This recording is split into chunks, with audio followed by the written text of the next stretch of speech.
for 30, presented by Levi's.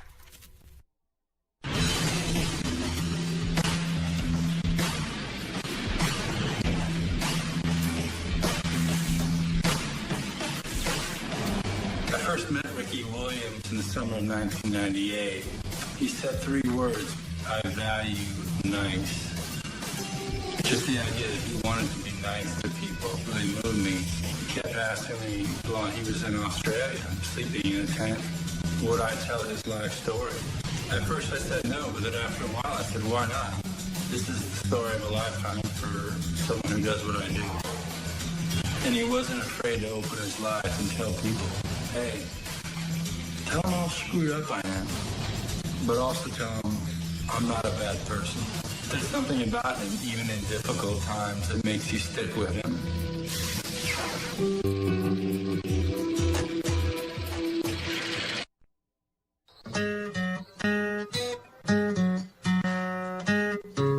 A gentle man in a brutal business. He of the naive, best intentions asked me to make this film so his kids would know who their father was in case he never came home. He left them hanging here. I don't care if the man wants to go meet the Dalai Lama in the Himalayas or what, but he put his pen to a contract. The least he could have done was tell his team months ago. He's 27 years old. He got the whole world in front of him. He gave it up. That's ridiculous. 3 days before training camp, you don't just quit. I told you couldn't smoke pot for 3 years and make $5 million a year, $15 million. Did you do it? I think about it. You think about it, but this guy couldn't think about it. So I say, great. Disappear and smoke away the rest of your life, Ricky.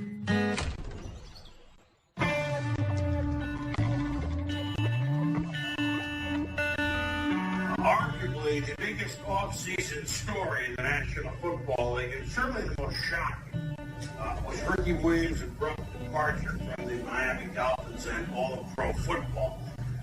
For all intents and purposes, it appears as if Ricky Williams chose marijuana over football. I made the biggest mistake of his life. Would I take him back? I would. When I use the word responsibility, I say to Ricky and to everybody out there, the game is played a certain way. For a gladiator to change Caesar's mind and to control Rome is going to be very difficult.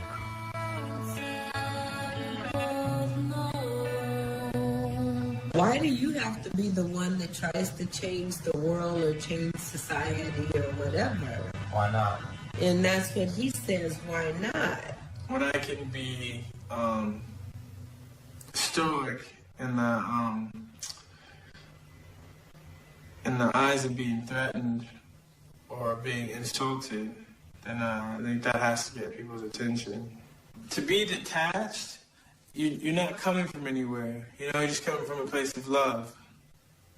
And for someone to come from a purely place of love will be the most misunderstood person in the whole entire world.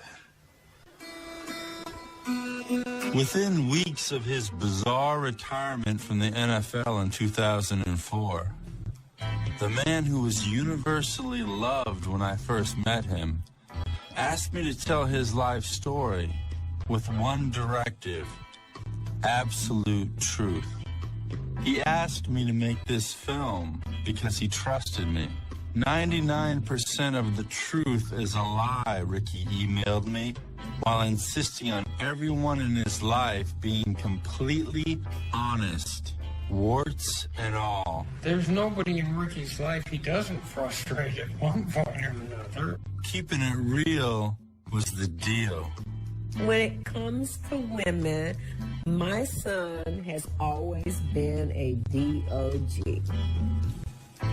Always. And what was to be a 5-month project became a 5-year odyssey. Because Ricky Williams wouldn't let me show you his wounds until they had a chance to heal. What's the way I can actually do this, tell the truth, and still have people think he's a good person? I mean, I've been through more with him than, you know, anybody else. If I can still sit here and say he's a good person, he's a good person. He threw away all the things that we value, money and cheering and celebrities. And I still don't know, as I sit here talking to you, whether this is a product of him being bipolar or mentally ill, or it's a product of him being the only sane person out there and the rest of us worshiping all the wrong things. I just have to keep realizing that that's my issue in life, is that everyone thinks that I'm crazy. We don't know what Ricky suffers from. We don't know if this kid is totally unhappy inside. We don't know if he's depressed. We don't know anything. Until we know that, how are we going to comment on the actions? But we don't know what triggers the action. I think it's so unfortunate that somebody who was so beloved could go from being really the hero to the villain that quickly. The Ricky that we grew up with here, every time he touched the ball, he sprinted the length of the field. Then the moment I turned the TV on and watched, I kind of just understood. It was everything I wanted to be. He's such a vital part of the University of Texas, the Longhorn lore. He's forever a hero in Austin. Record book. Ricky Williams runs to the Hall of Fame. Cuts back. Ricky Williams touchdown. And a standing ovation for the king of the rushers. At that time in his life, it was really important for him to reach out to people, to be accepted by everybody. And I think that was his message, where it was like, you know what, I want to be the All-American guy, the guy that everybody loves. The 1998 Heisman Memorial Trophy. Ricky Williams of the University of Texas. Everybody fell in love with Ricky Williams. The New Orleans Saints are now on the clock. It's not like he called Mike Ditka and said, hey, trade your draft away and I really want to come play for you. They swap first-round picks, and then Washington gets a 3, a 4, a 5, a 6, and a 7 this year, and a 1 and a 3 in the year 2000. It's a lot to give up, I really do. We thought it was a prudent pick at the time. Did we give up too much? Yeah, we probably did, but still, in retrospect, I'm not sure in the same situation that I wouldn't do it again. Oh, I don't know that anybody's ever emotionally ready to carry a pro team on their back. And when you have that kind of pressure on you, it creates a lot of problems. And you never know what it might manifest as. But in his case, I believe it was this extreme anxiety. I can see my eyes right there, right in the little glare after glare after glare. My wife just loves Ricky, and so I said, why do you keep your helmet on when you're talking to the media? It just was too easy to laugh at. No one ever laughed at Ricky Williams. You don't hire a rapper to be your agent. Are you offended by some of the things that have been said? Well, that just shows you what society is, and I thought that we was past that. His contract itself became a national object of scorn. And the very structure of it was incentive-based. So Rick didn't get any money until he hit 1,600 yards. Basically, he would have had to outperform every running back in the history of the league, save 2 guys, Gary Sanders and Terrell Davis, over the first 4 years, in order for him to make a significant amount of money. He chose that contract because he wanted to earn his money. I thought that was the most honorable thing I've ever seen an athlete do. I'm not just going to be overpaid rookie, but I'm going to be a ball player. Ricky was a machine on game day. As much as he was going through, he could have really went out there and the bed. But no, on Sundays, Ricky went out there and he played his ass off. And he did his job. When he got hurt in New Orleans, that's the worst thing that ever happened. He never got to prove himself. I think that had a big impact on how the rest of his time in New Orleans went. I honestly think that he was like, boy, these people are all going to think I'm a fraud. I think it ended up being good for him because it started this path of epiphany. I mean, he realized how much of his self-worth was tied up in body parts that could betray him. I don't know. New Orleans was just a bad scene. Ricky was a person that was more or less, you know, a loner, really.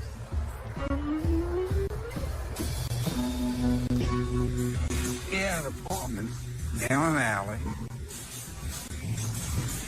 and it was just, you know, 3 or 4 rooms and no windows. They had little bitty windows. You couldn't see nothing. They had no view. You just wanted to be alone. He says, people in New Orleans didn't like him. That's not true.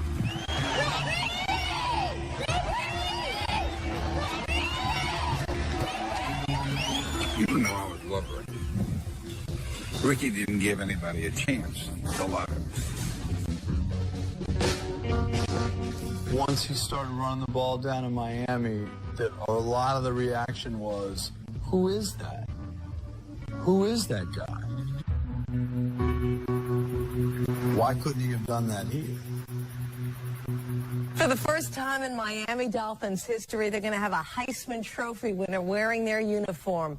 Ricky Williams, who struck the pose in '98 and is coming off back-to-back 1,000-yard rushing seasons, will give the Dolphins something they haven't had since Larry Zonka. He was pretty driven at that point to prove his detractors back in New Orleans wrong. Ricky Williams carried 775 times over a 2-year span. That is the most carries in NFL history over a 2-year span. And I'm not even talking about the times he caught the ball. And he ran hard all the time. I mean, Dave Wanstead did everything he could to burn this guy out. Because Dave Wanstead was hitching his wagon and hitching every shred of success he had to Ricky Williams. It took an immense physical toll on him to carry that ball that much. Yeah, that team was using him up, and it was only going to be worse in 2004. And then the drug test came back, and he realized he was going to be suspended for part of it.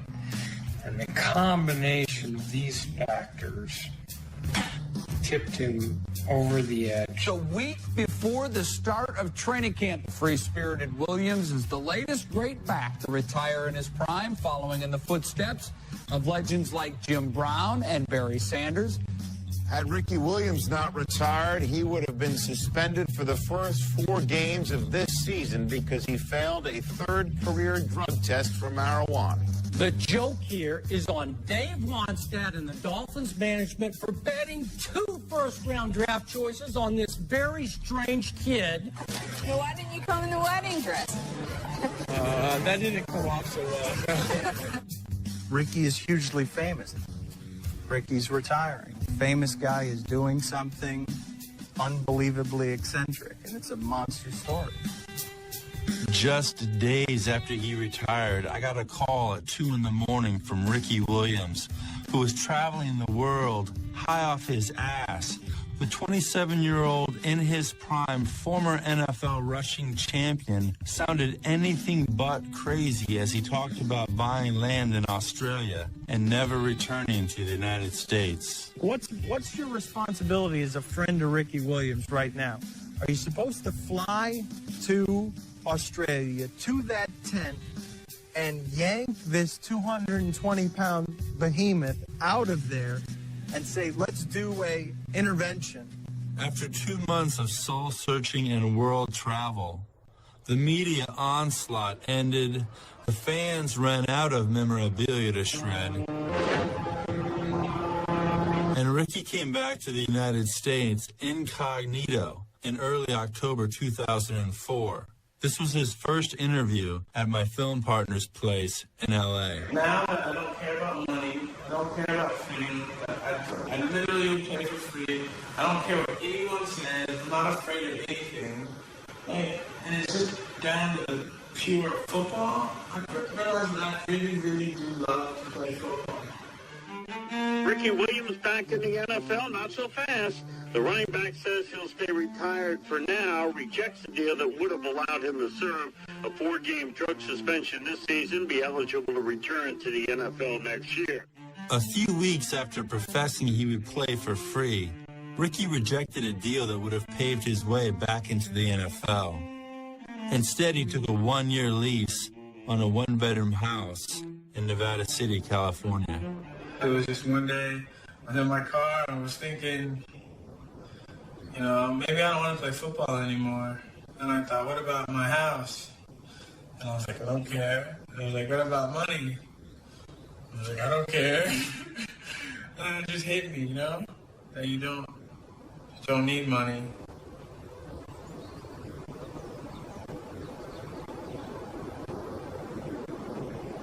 That's all. That's all. That's what opened the door for my decision. You know, otherwise, I couldn't have done it.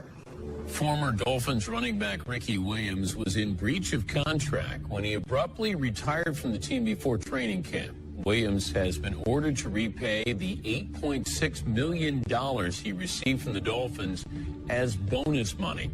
Ricky Williams has to pay back a signing bonus, let alone, you know, $8.6 million, $3.3 million of which was paid to him by his former team, the New Orleans Saints. Yet he's got to pay the Dolphins back?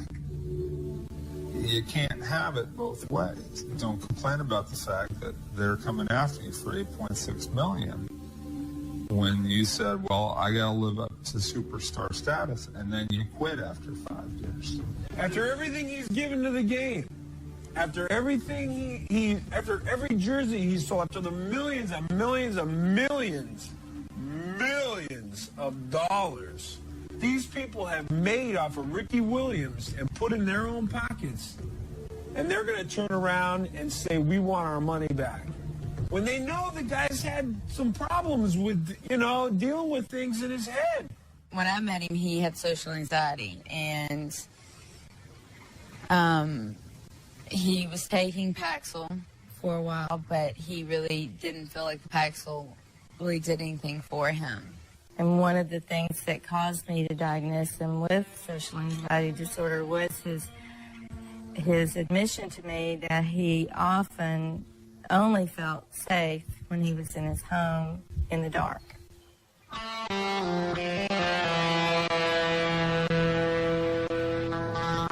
He needs a full psychological evaluation. Sometimes some of the things he says are totally off the wall, and then the next sentence makes complete sense.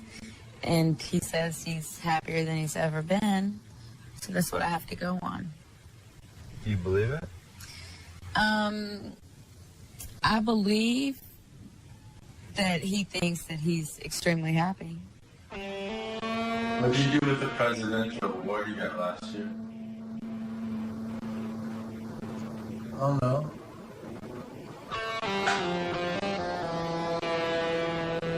You think it's funny though that, like, No.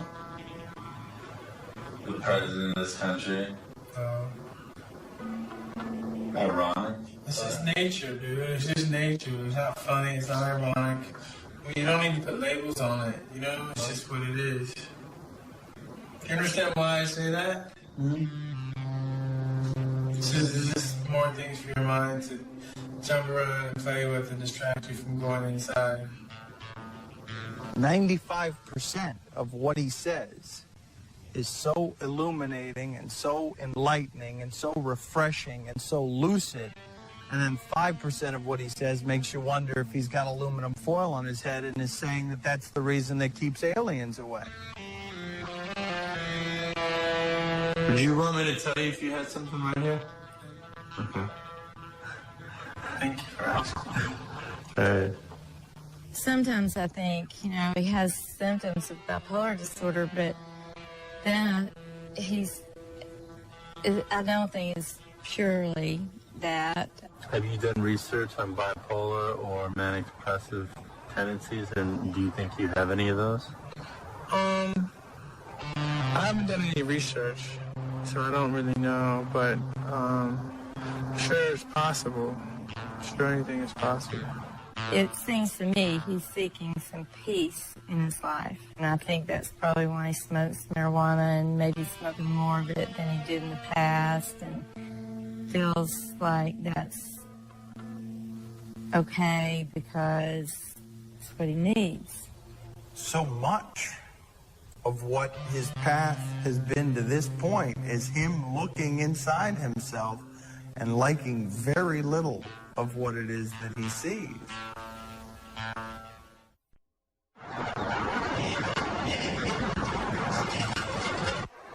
Nice kick, Charlie. Nice kick. Charlie was really upset when he retired. It was first upset about retiring, second upset about losing him on his fantasy football, being able to pick him. Ricky became fast friends with a local named Charlie D. I took a risk there, though. He joined Charlie D's basketball league and even sat in on a few weekly poker games, none of which he let me film because he said he just wanted to be one of the guys. So I sat in with his poker buddies later. Cut, Slim, cut him up. 2 to you, Neil. He's talking to you, Carl. As soon as he walked through the door, I'm like, oh my God, that's Ricky Williams. October 28th. 04. Yep. When we all played hoop at Echo Ridge, Ricky was on the other team, and I took a charge, dude. But he didn't have the eye of the Yogi then, dude. He had like the eye of the tiger, dude. After the game, I went up to him and I'm like, I took a charge from Ricky Williams. It was a shit. He started laughing. He like punched me. All my friends were amazed or surprised that he could keep smoking with us. Probably 15, 16 joints. Pretty big bobs. Yeah, people, look.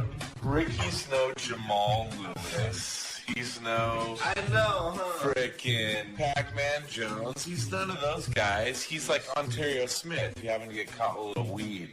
We love Ricky, man.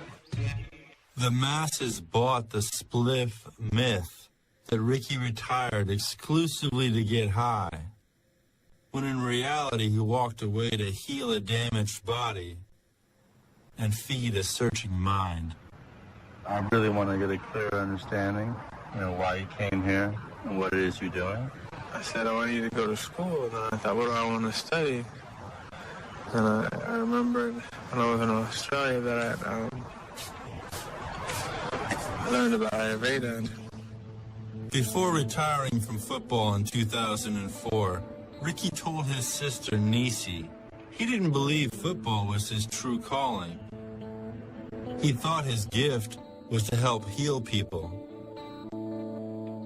He quietly began studying holistic medicine until 60 Minutes showed up.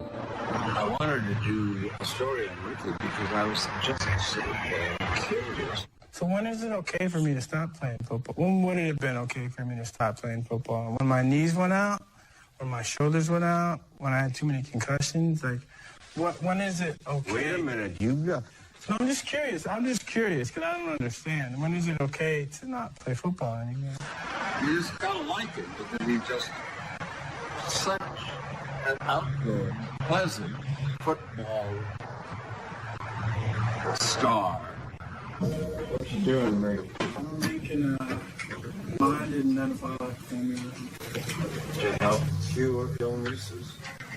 This knowledge is essential to being a good practitioner of Ayurvedic medicine. Sure. That's how he's going to make his millions. He's going to have a series of spas, and so the Dolphins are going to be able to get their $6 to $8 million back.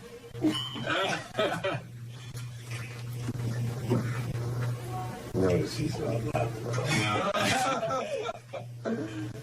Ricky has an exceptional thirst for knowledge. In Ayurveda, we understand that everything in nature can be a medicine when it's used properly. And everything in nature can be a poison when it's used improperly. And so if it's in the way of his accomplishing what he wants to accomplish in life, then it needs to go. Do you believe that marijuana is bad? I believe that anything is bad if it's not used in the right way. Do you think you abused it? Yes. Yes. What made you come to that conclusion? That I was smoking too much. Smoking too much. I became a smoker for 3 years. When did you first try it? High school. I knew I never was going to be a big smoker, you know?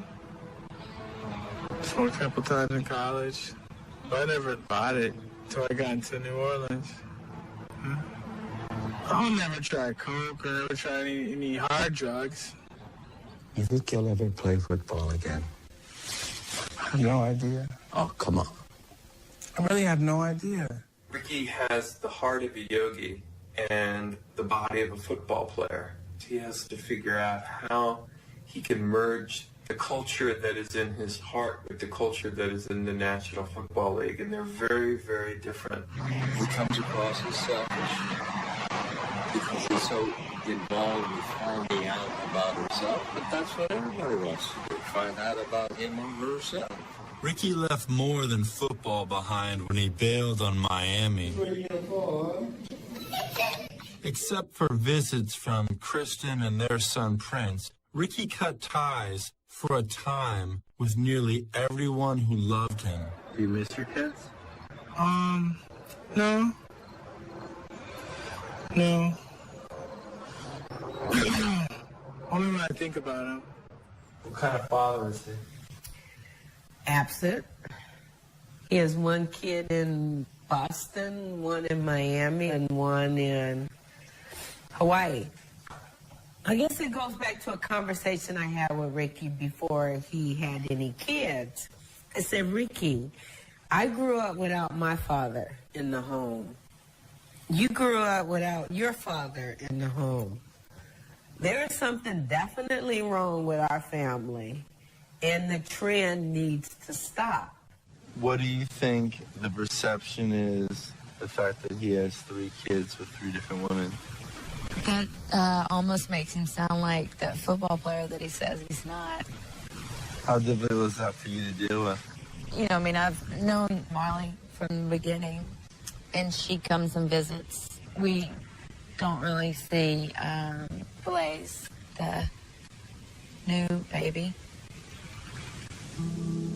This is a supremely well-intentioned individual. Manslaughter. You may not have meant to do it, but at the end of the transaction, you're still leaving a wake of hurt. So no matter how well-intentioned you are, some of the things that he does end up with people getting profoundly scarred. Have you cried at all during this experience? The Ricky experience in the 4 years that I've known him? Well, I would... Oh, absolutely. Well, absolutely. What is that?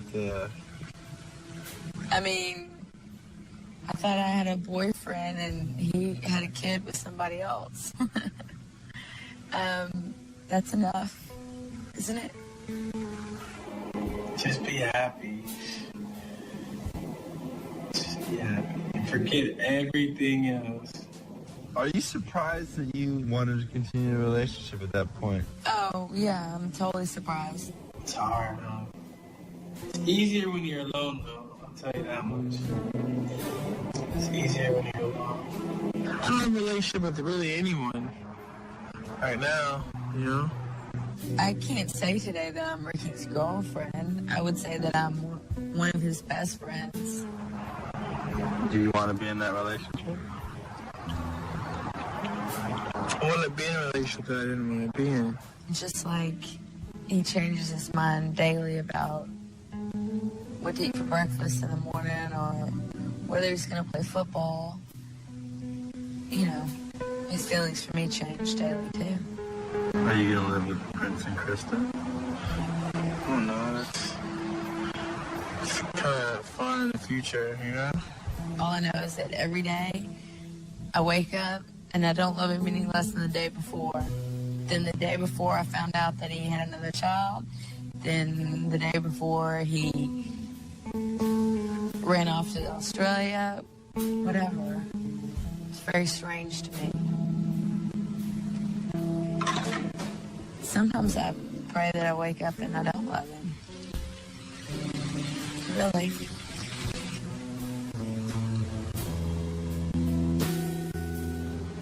What was his childhood like? Oh, man. The earliest images of his father were not good ones, and what he remembers of his mother is being filled with dread whenever he heard the door open and he knew she was home. I was a single parent. I was working full time. I was going to school, trying to better myself for my children. I had to have control of my house, and I did. He was scared of her, whether it be hiding in a closet or whether it just be more metaphysical than that. Like he remained scared of her. At a very young age, I think maybe 5, he was sort of left in charge, taking care of his twin sister and his younger sister who was 3. And he says, it's not easy being the man of the house when you're only 6 years old. And I'm like, Rick, you know, no one said you had to be the man of the house. I would imagine he also, at times, had to have some angry feelings regarding his dad because his dad apparently didn't fight for the right to be in his life. When he grew up, he wanted to be a policeman so he could shoot his father and get away with it, because a policeman can shoot you and not get in trouble. You know, I'm not a saint. I haven't always been a saint. The past is the past, and I like leaving the past behind me. You know, me and Sandy got married at a young age, and we just weren't ready for marriage. In 1983, a 6-year-old Ricky told his mother his father was making him do things he didn't like. So he said, well, Daddy was playing with his thing, and he put his foot on the toilet, and he was making me take pictures.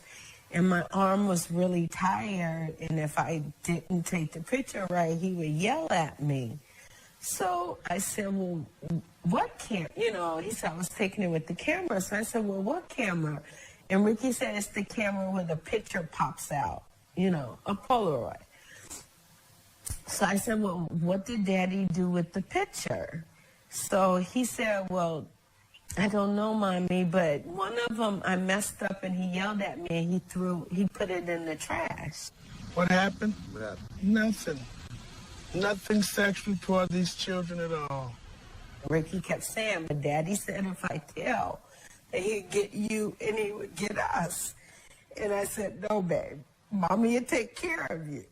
Eric Williams was arrested in 1983 and for the most part has been estranged from his son's life ever since. The charge they charged me with was sexually annoying a child. And I was to stay away 100 feet from the church, their house, what else, and the school. So when I'm going through the trash, guess what I find? I find that picture that Ricky messed up and threw away. A picture taken? Yeah.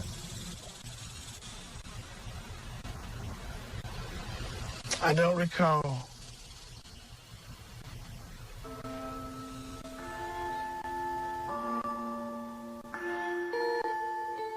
It's fuzzy at the top, like Ricky must evidently have put his finger, you know, over the part of the lens or whatever. But you could clearly see the bottom half, the foot up on the toilet, you know. Ricky's family broke up. His father later remarried and had 4 more children. I've been married to my wife now 25 years. If I was a deviant, if I was a sexual predator, if I was a molester, if I was whatever you want to call it, I would have molested those kind of people have repetitive behaviors.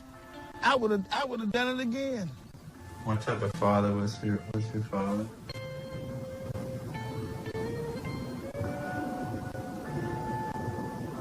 Not gonna say. What they say I was, I'm not that. What they say I did not do. And that's what Ricky said to me. He says, I feel sorry for Eric that he's a registered sex offender. So, you know, in the back of my mind, I'm like, I get blamed. I wanted to say, Ricky, you're the one that told. But, you know, what kind of a mother would I be to throw that guilt on him? God is my secret judge. Never done it. And I feel like I haven't gotten a fair shake with that. But that's okay. That's okay, because the Bible also says you do reap what you sow.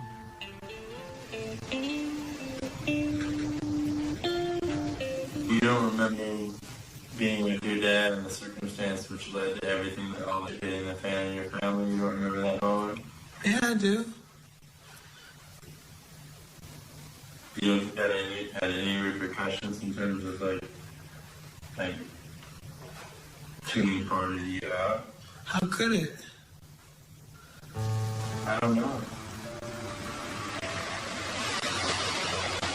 This will not ruin my kid's life. But now I look back and I see Ricky and I say it has, you know, in some sense, it really, you know, it really did. Have you had a conversation with your mom about that? I never told her that there was anything wrong with the way that I was raised.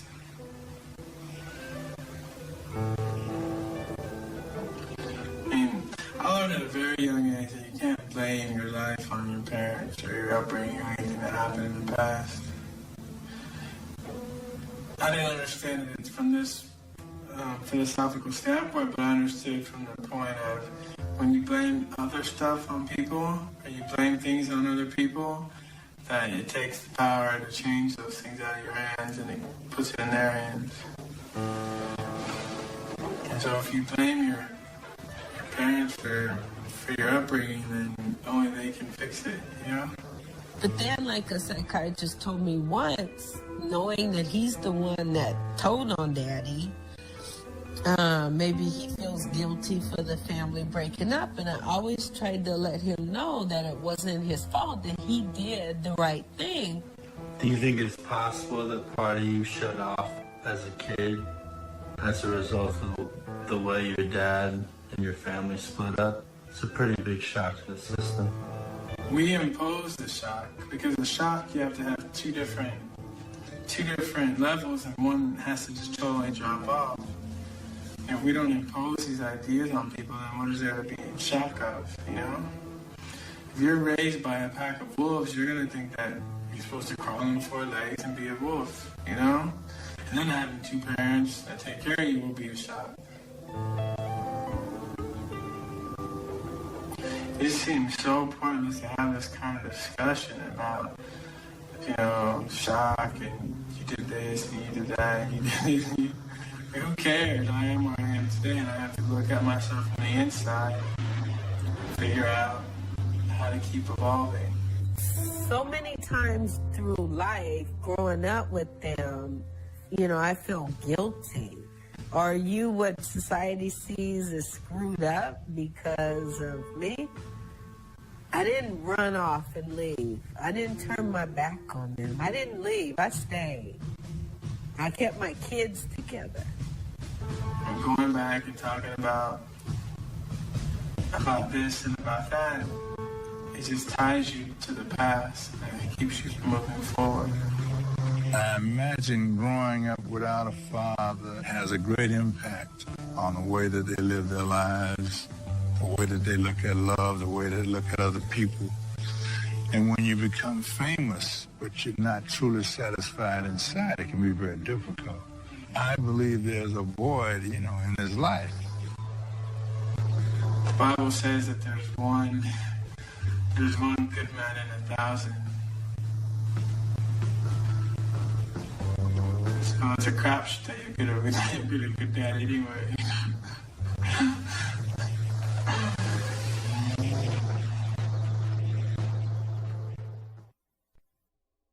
In Miami, it's Ricky Williams telling the Dolphins, thanks for having me back. Yeah, he's carrying a little bit less weight, a little bit more facial hair. Some of his teammates joked he looked like, and I'm quoting them now, a little homeless guy. But Williams is now homeless no more. I'm very regretful that people were hurt in the process of me doing that, and I do realize that to a lot of people it comes off as being very, very selfish. I never stopped loving football. I think I had a problem with some of the rules, and I decided to walk away from it. If I hadn't been able to do what I did, I wouldn't be here right now. When Ricky returned to the NFL in 2005, he told me his goal was to kill his ego and graciously accepted a role backing up Ronnie Brown. His star was no longer on the rise, but his spiritual development didn't stall. He became devout in his yoga practice and earned his teaching credentials after an intensive month-long training course in India. A yogi is a seeker, someone who wants to transcend their lower nature, who wants to rise and to really know their true self. Between 2005 and 2007, Ricky owned a house near a California ashram and accepted a spiritual teacher.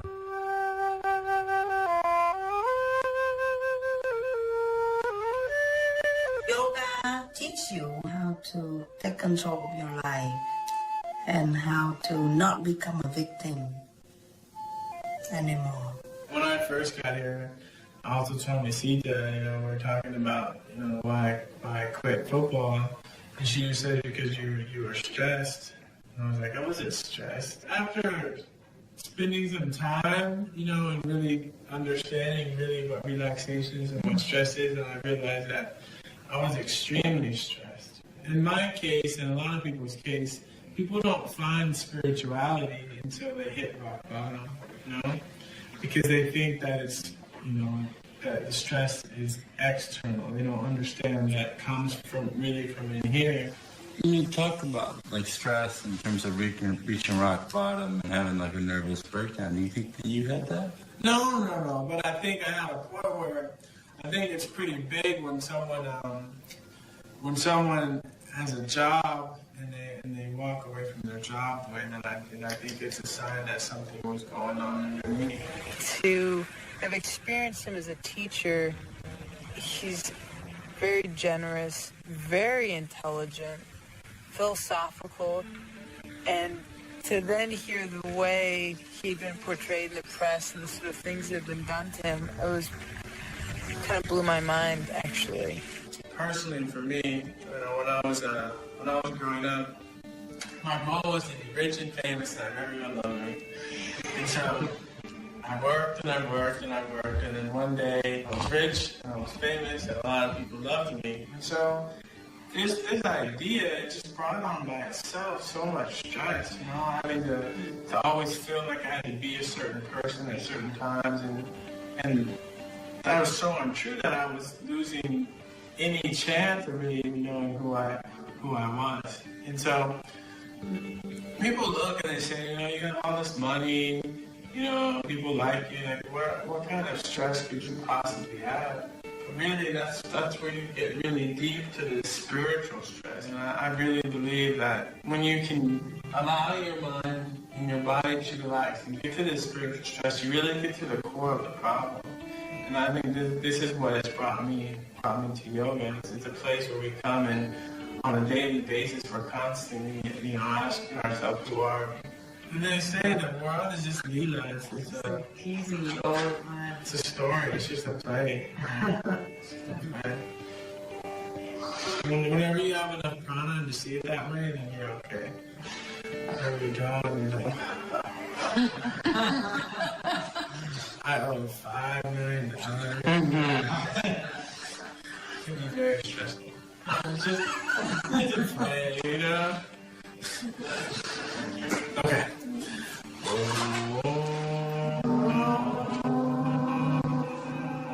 An avid yoga practitioner, Ricky Williams knows all about the corpse posture.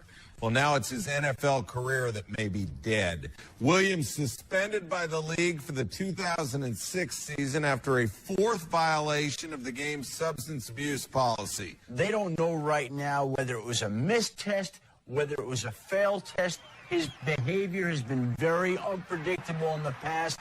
We all would like to see Ricky Williams back on the field, but who knows if we ever will again. What was it that triggered the fourth drug test that got you the year suspension? What was it?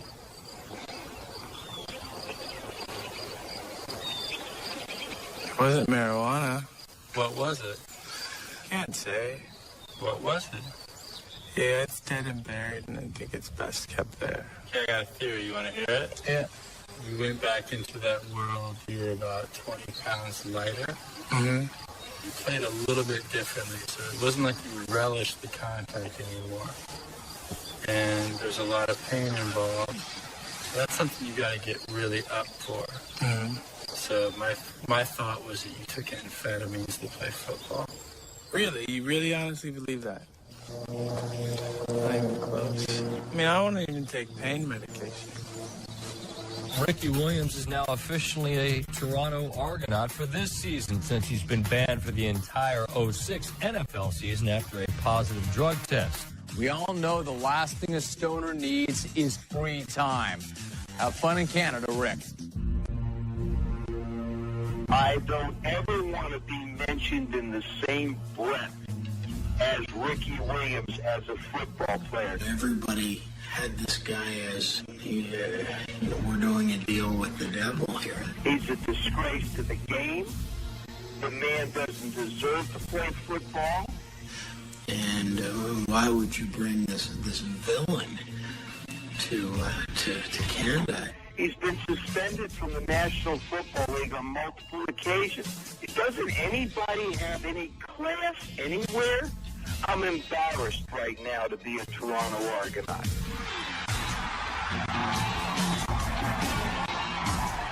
Ricky is one of the nicest, genuine, sincere guys you'll ever meet. But because he is not like everybody else, he is misunderstood.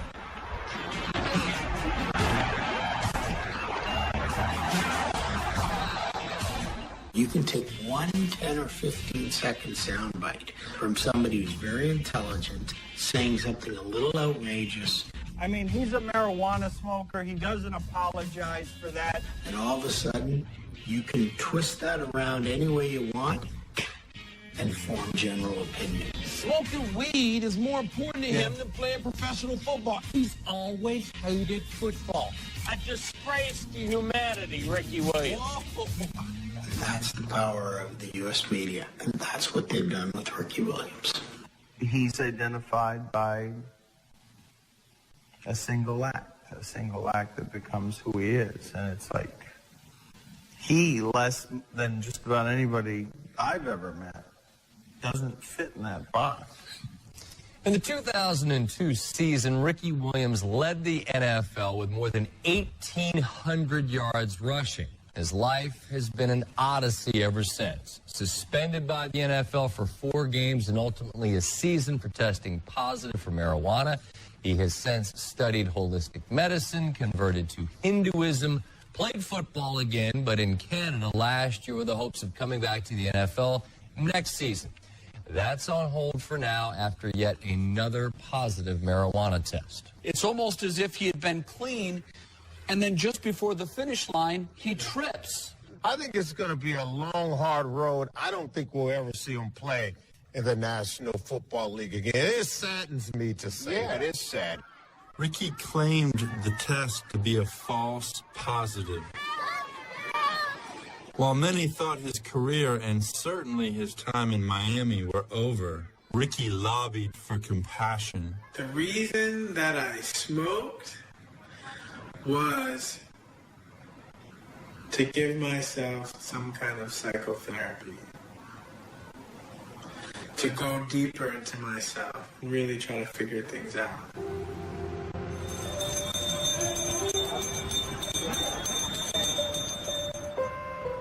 The league mandated intensive psychotherapy, and Ricky moved to Boston, where for 6 months he entered group therapy for borderline personality disorder.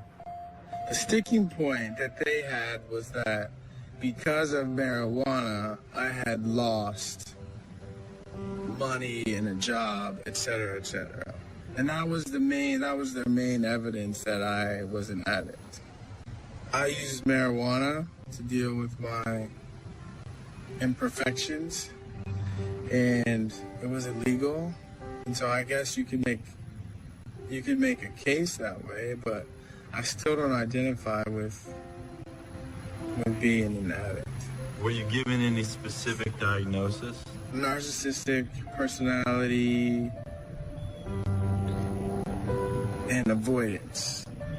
The biggest thing I got from Boston and my time there was I got the time and the space to learn about myself, about my past, to put it into some kind of perspective and take it and use it to think about what I want to do with the future.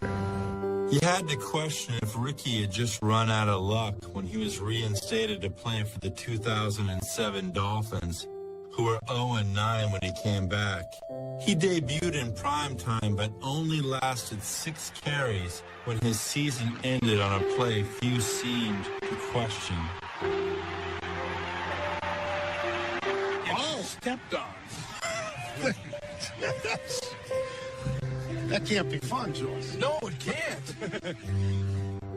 As time went on, Ricky showed brief glimpses of what made him so special as a player. But he never got enough run to be Run, Ricky, Run. So most people assumed he'd lost it. I just remember how emphatic he was that day. Shortly after turning 30, he looked me dead in the eye 30 minutes after I shot this footage and said, if I could get my head right, I could be the best player in the NFL. In the end, I guess I just want to reach my full potential.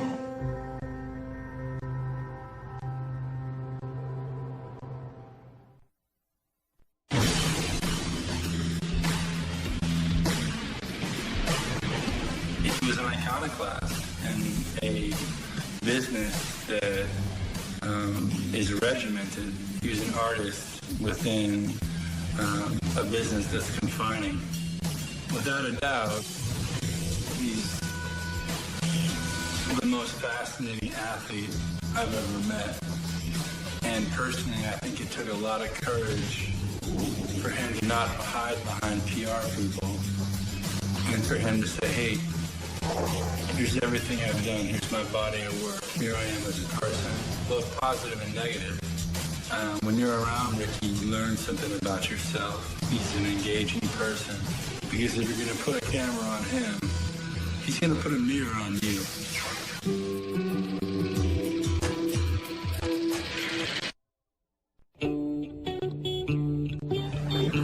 What do you think his future is?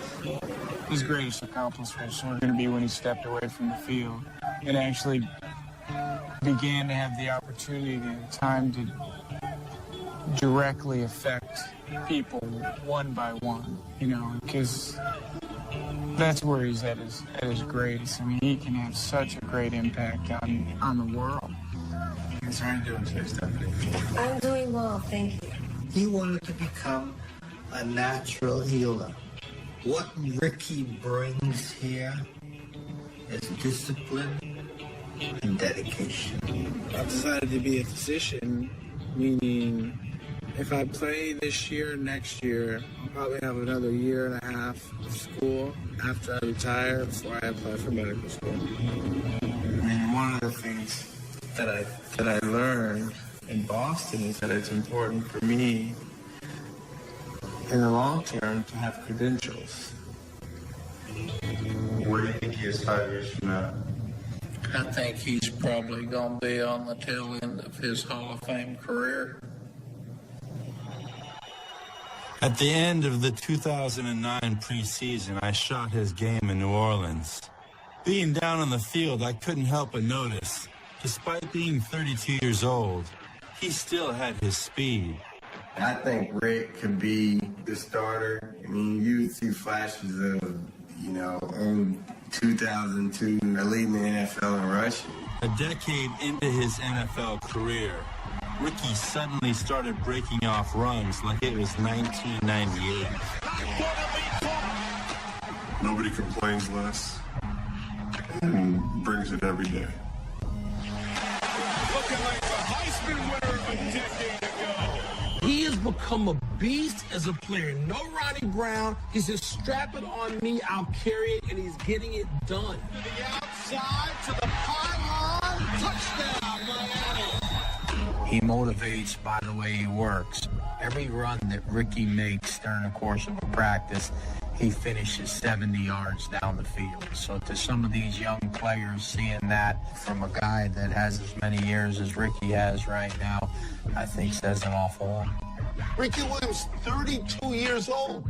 Not a kid and running better than ever. When I think of myself as being 32 or being old as a football player, it's surprising, but most of the time I forget. What do you love about football? I love seeing people take themselves to that uncomfortable place. 46 yards for Ricky Williams. Overcome it and see progress, results, improvement. And so being on a football team, you get to see that every day in practice. You get to see it even more during games, and I love it. What's happened here doesn't make any sense. His entire journey to come full circle through a tent in Australia to outlasting Dave Wanstead and Cam Cameron and Nick Saban and being one of the Dolphins with the most tenure. And the most surprising part of the story is that I do not think you will find many fans who have anything bad to say about him now, which is just astounding. 5 years ago, the first thing you said to me when I asked about Ricky Williams, you said, he can go to hell. Terrible guy, rotten hell. Through all of that, kept this jersey, and now the people who aren't wearing this jersey are on the outside. He's doing that good. How do you feel about the fact that a lot of your redemption is going to be credited to statistics versus personal growth? For me, I've been on both sides of it, of where I was growing personally, but I wasn't producing anything except for a lot of anger and disappointment and confusion. And there was times where I was producing a whole bunch, but inside, I felt like I was dead. And so I think it's important to have that balance. Does it tempt you to stay longer? The main reason it tempts me is because I consider myself a budding scientist. And just as an experiment, when you're taking care of your body and you're eating right and you're doing things right, how much can you get out of your body? And that question really, looms big in my mind, and that would probably be the main motivating factor for me continuing to play. Happy birthday to you. Yay!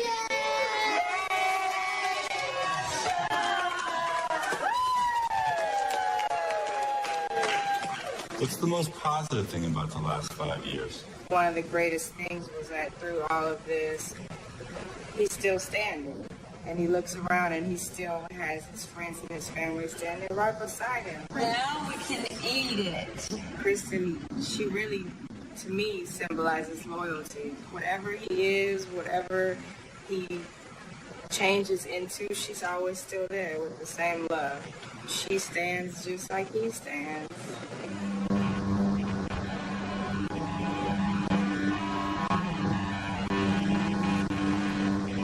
I don't have a lot of memories or experiences of doing the right thing in a way that feels so selfless. And I think when I saw her down there, that reality hit me, and that feeling that people say they get when they open their heart and they're being giving and they're outside of themselves, I think that's what hit me. We're here to celebrate the marriage of two special friends.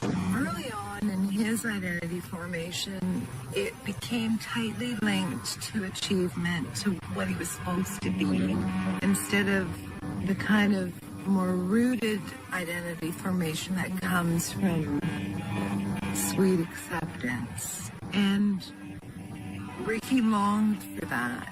You have the rings to seal the promise that you will be making to each other. And so that identity that gets formed with performance, with all of that, becomes gripped. There's a certain clutching that happens. And Kristen can get beyond that. I give you this ring as a sign of my love and faithfulness. And he needs that the way that he needs the breath of yoga. He needs her. And now pronounce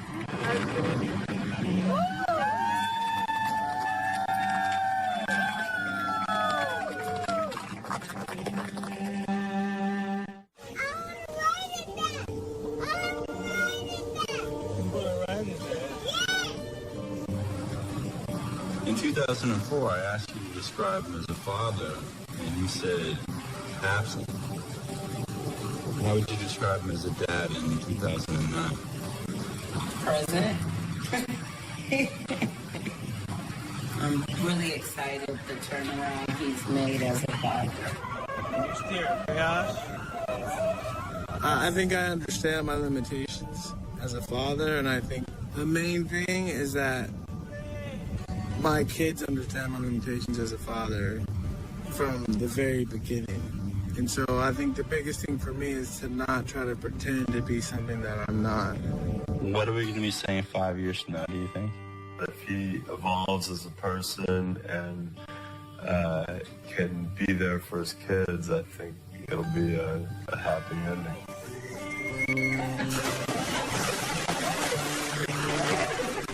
I mean, I think that he's very happy because everything is balanced. You know, there's lots of things about football that he does love and he does enjoy as much as he enjoys sitting at home, you know, reading, playing with the kids. And, you know, he's found a way to balance it all. In regard to the incident that broke up your family, did it upset you that it was buried? What I carry with me still was how everything went down, and that the event, and mainly me, I was the one that was used to get rid of my father. Is it important for you to have a relationship with your father? Well, it's important to me to have a relationship with the idea of father, whether it's through my father or it's through my children. It's important.